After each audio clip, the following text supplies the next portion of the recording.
Bienvenidos a esta videoclase de probabilidad y estadística. Vamos a tratar en esta unidad, en este momento, el tema 3.3 de variables aleatorias continuas. Aquí el propósito de esta unidad siempre es calcular probabilidades de ocurrencia de diferentes tipos de variables aleatorias, tanto discretas como continuas. Nuestro caso ahora tiene que ver con continuas. Vamos a comenzar estudiando las funciones de densidad de probabilidades o FDPs. Las variables aleatorias que son continuas tienen una función de densidad de probabilidad. La densidad viene porque cuando hablamos en el caso discreto, las variables van tomando valores de 1 en 1 o de 2 en 2, depende del caso, pero en el caso de las continuas toman una continuidad de valores, desde un valor inicial hasta un valor final. Por ejemplo, si quiero examinar el contenido de agua de una botella de esas que venden de 1 litro, digamos, entonces, y que tengo yo la posibilidad de estarle sacando y metiendo líquido a esa botella, entonces yo puedo ver el contenido de agua, que puede ser 0 en el caso que no haya nada en la botella, o puede ser el contenido máximo de 1 litro en el caso que esté completamente llena, y entre 0 y 1 litro puede estar variando dependiendo de si le está ingresando líquido o le está saliendo líquido entre esos valores extremos. Todos los valores son posibles. Aquí tenemos unas gráficas que indican cómo serían los comportamientos de gráficas que son de carácter continuo, o sea, van punteadas, ¿no? Van continuas todas, desde un valor inicial hasta, digamos, este valor acá que está al final. No todas son así, no todas tienen esta forma, pero todas son continuas, todas, su gráfico es una línea. En el caso discreto eran puntos que se reflejaban con cierta tendencia. Aquí no son puntos, aquí son toda la continuidad. Entonces eso es una función de densidad. Digamos que para calcular probabilidades, ahí se ha puesto una formulita de calcular la probabilidad de que la variable esté entre 3 y 5. Ahora se calculan usando integrales. La integral de 3 a 5 de la función de densidad de probabilidades de esa variable. Las variables aleatorias tienen una función de densidad de probabilidad. Si yo quiero calcular probabilidad de esta variable, tengo que integrar la función de densidad. Si quiero calcular probabilidades en un valor, eso no se puede hacer en una continua, porque en un valor las integrales que se están evaluando acá son integrales definidas entre dos valores para sacar las probabilidades, lo que me generaría un área bajo la región. Esa sería la probabilidad, el área bajo la curva. Entonces, el área bajo la curva es la probabilidad.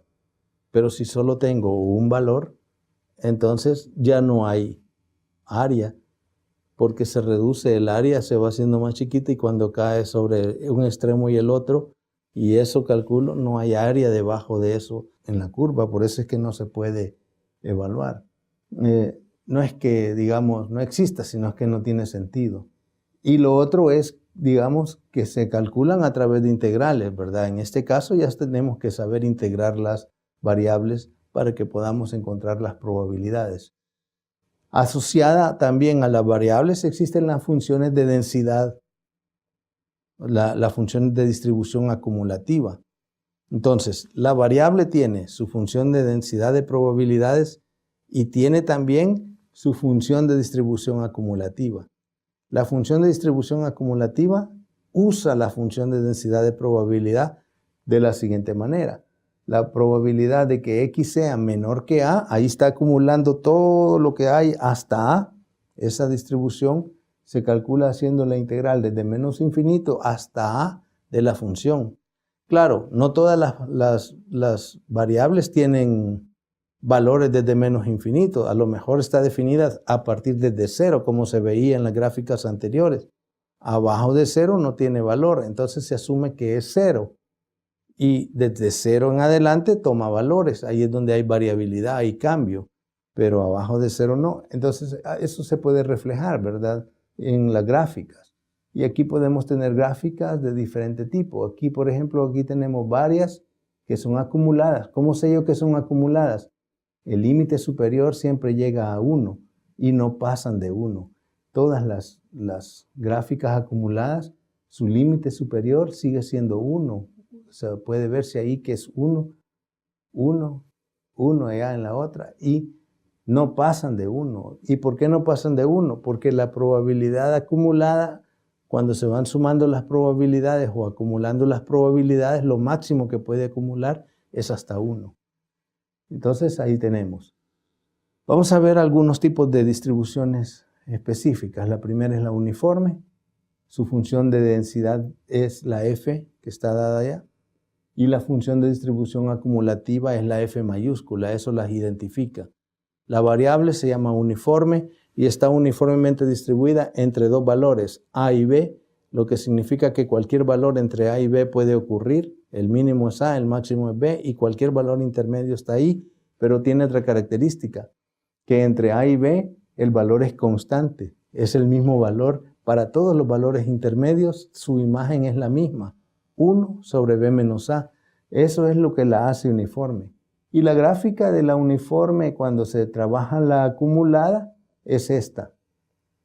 Esta gráfica la podemos ver que es una línea recta, a diferencia de la que teníamos aquí, que teníamos curvitas, que dependiendo de la función era la curva, y podemos también entender que hay diferentes tipos de curvas, y ahora le agregamos el hecho de que también pueden haber rectas, como en este caso.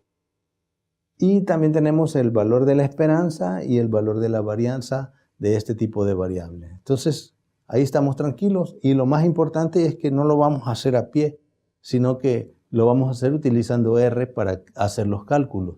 Si yo tengo teléfono, ¿para qué te voy a escribir? Ahora la exponencial. Siempre tenemos una función de densidad y una función de distribución acumulativa. A veces la función de distribución acumulativa solo se llama función de distribución. Se le quita lo acumulativo y ya se sabe que es de lo mismo. Y tenemos su valor esperado, que es 1 entre lambda. Aquí es el parámetro. El parámetro de la función exponencial se llama lambda, es una tasa de ocurrencia de eventos. Entonces la esperanza es 1 entre ese promedio. Y la varianza es 1 entre lambda cuadrado. Y bueno, el procedimiento para hallar la f a partir de la f es la misma. Es integrar desde menos infinito hasta un valor. En este caso se integra desde menos infinito hasta x y se cambia la f de x por un f de t y se integra, y al integrar obtenemos este resultado. Pero no lo vamos a hacer nosotros manualmente acá, sino que vamos a ocupar las funciones que sirven para hacer este tipo de cálculo. La distribución normal tiene su función de densidad y tiene su función de distribución. Aquí la función de densidad vemos que es más complicada, pero la forma ya la conocemos, es la forma tradicional de campana. Ahí se han hecho varios gráficos, están identificados por colores con parámetros. Solo tiene dos parámetros, el promedio y la desviación. Entonces aquí también están como los equivalentes de esas funciones en sus respectivas funciones de densidad de probabilidad, aquí su respectiva distribución acumulativa, para que vean que es siempre normal, pero los gráficos no son siempre iguales. Hay variación en los gráficos dependiendo de los valores de los parámetros. Eso es lo que lo hace cambiar. Y siempre pues los cálculos como se han dicho antes. Ahí estamos. Y luego venimos con la chi cuadrado. Es una distribución que se usa mucho y realmente se usa mucho en los cálculos de test estadísticos, como vamos a ver en la siguiente unidad. Por eso la mencionamos. Y ahí tenemos su función de densidad. Es un poquito complicada, aparece una función nueva dentro de ella que es la gamma, y la función de distribución que también tiene otra función, tiene dos funciones. Tiene la gamma minúscula y la gamma mayúscula. Entonces la gamma minúscula es la función gamma incompleta y la gamma mayúscula es la función gamma. Entonces ahí tenemos un cálculo que hay que saber cómo se calculan estas para poder calcular la otra. Pero en síntesis es lo mismo. Tengo la función de densidad y dependiendo de los valores de los parámetros, así son las gráficas. Y aquí tengo su función de distribución que también dependiendo de los valores cambian sus formas. Entonces la tendencia es la misma, pero las formas son un poquito diferentes. y ahí está cómo se calcula la esperanza y la varianza para este tipo de distribución. Y finalmente, esta es la última de las que vamos a ver, es la Weibull. La Weibull, observen que en algunos casos tiene algún parecido con algunas de las otras que ya tenemos. Por ejemplo, la roja que se mira que baja desde el 0.5, esa es una exponencial. Y es que la exponencial resultó ser un caso particular de la Weibull. Y así pues tenemos la función de densidad y la función de distribución acumulativa. Y tenemos el valor de la esperanza y la varianza. Quizá algo que olvidé mencionar es que en la distribución normal hay una función que se llama función de error.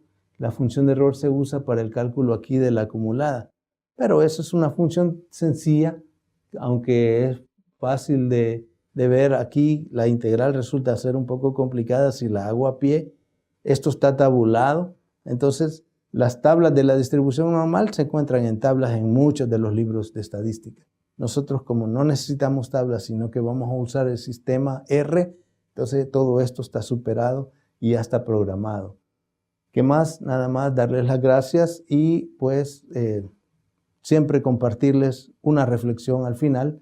En este caso, algo que dijo John Maxwell. La gente exitosa y no exitosa no varían mucho en sus habilidades. Varían en su deseo de alcanzar su potencial. Haz tú tu propia variación. Gracias.